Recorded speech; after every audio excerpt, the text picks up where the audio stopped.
Bonjour. Aujourd'hui, on explore un témoignage assez fort, celui d'un ancien policier algérien diffusé en vidéo. Il donne une perspective de l'intérieur, très personnelle, sur le système politique, les forces de sécurité en Algérie. Oui, bonjour. Cette source, elle décrit des dynamiques vraiment complexes. Elle met en avant le rôle présumé des services de renseignement, les fameux Mokabara. Tout à fait. Et puis les relations tendues entre la police, les citoyens, l'État, surtout dans des contextes comme les années 90 ou plus récemment le Hirak de 2019. On va essayer de décortiquer un peu cette vision des choses. Oui, et ce qui est frappant, c'est que ce témoignage parle d'allégations de manipulation orchestrées de l'intérieur. Selon la source, il y aurait des stratégies bien rodées pour contrôler, voire même provoquer, les troubles sociaux et politiques. Et ça depuis des décennies. D'accord. Alors, entrons dans le détail. Un point vraiment central de ce témoignage, c'est le rôle qu'il attribue à ses services, les Mokabarats. Qu'est-ce qu'il en dit précisément? Eh bien, il les présente carrément comme l'adversaire principal. Pas seulement du peuple, mais de la police de terrain aussi. Ah oui, même de la police. Oui, il affirme qu'il tire les ficelles des conflits. Par exemple, il revient sur les années 90. Il soutient qu'ils auraient infiltré des groupes islamistes. Infiltré? Oui, allant jusqu'à se laisser pousser la barbe, dit-il, pour ressembler aux membres du FIS. Et ils auraient commis des violences, enlèvements, meurtres de policiers, de militaires. Et dans quel but? Pour discréditer le FIS, justement, pour justifier sa dissolution et finalement éliminer une opposition populaire qui devenait trop forte. C'est une lecture des événements assez radicale quand même. Et ce schéma, est-ce qu'il trouve un écho plus récent, pendant le Hirak de 2019 par exemple? Absolument. Le témoignage affirme que c'était la même logique, que des agents des Mokhabarat, en civil cette fois, auraient été mélangés aux unités de police. Ah bon? Oui, avec pour mission de provoquer des affrontements avec les manifestants qui étaient pacifiques. Et pourquoi faire ça? Quel était le but allégué? L'idée, selon la source, c'était de casser le lien de sympathie qui commençait à naître entre la population et la police. On se souvient des fleurs offertes aux policiers. Oui, oui, je vois. Voilà. Et la source va même jusqu'à suggérer une influence française directe derrière ces services. D'accord. Cette thèse de la manipulation interne, elle va donc très loin. Il parle aussi d'événements encore plus sombres, comme des assassinats ciblés, n'est-ce pas, hein? Oui, tout à fait. Les noms de Cheb Hasni, le chanteur, et de Matou Blunès, l'artiste engagé, sont cités. Oui. Selon la source, le régime aurait fait porter le chapeau aux islamistes pour ces meurtres, pour manipuler l'opinion. Mais lui, il les impute directement au système, au Mukhabarat. Donc l'idée, c'est que toute opposition serait visée. C'est ça. Qu'elle soit islamiste, laïque, peu importe.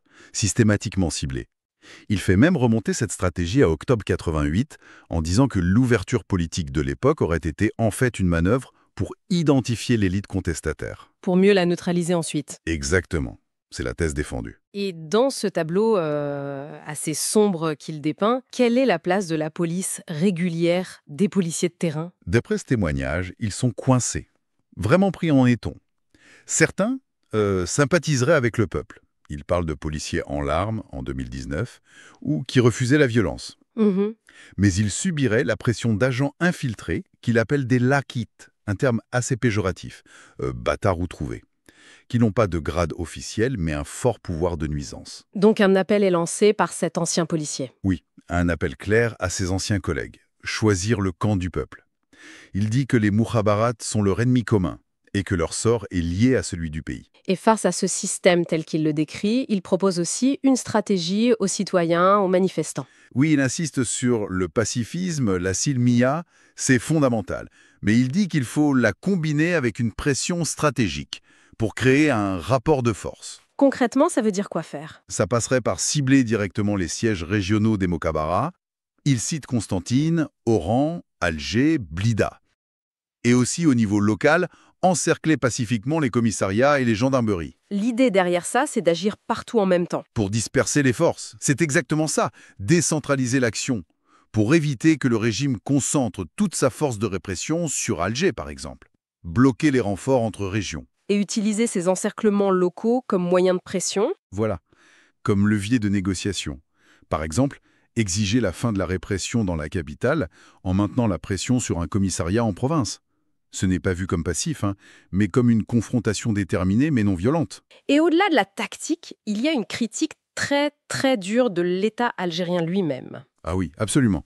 Il décrit une Algérie sans institution légitime, qu'il qualifie de voyoucratie. Le terme arabe est fawayat araïa. Des voyous sans foi ni loi, en gros. D'accord. Un pays contrôlé par une clique de généraux corrompus qui pillent les richesses, dit-il, avec la complicité supposée de la France. Il fait même une comparaison assez étonnante avec les années 90. Ah oui, c'est... Il dit que, malgré toute la violence de l'époque, il y avait plus de dignité qu'aujourd'hui, face à ce qu'il décrit comme une corruption généralisée. Il va jusqu'à dire qu'on vole même le poulet dans les cantines universitaires. C'est une image forte.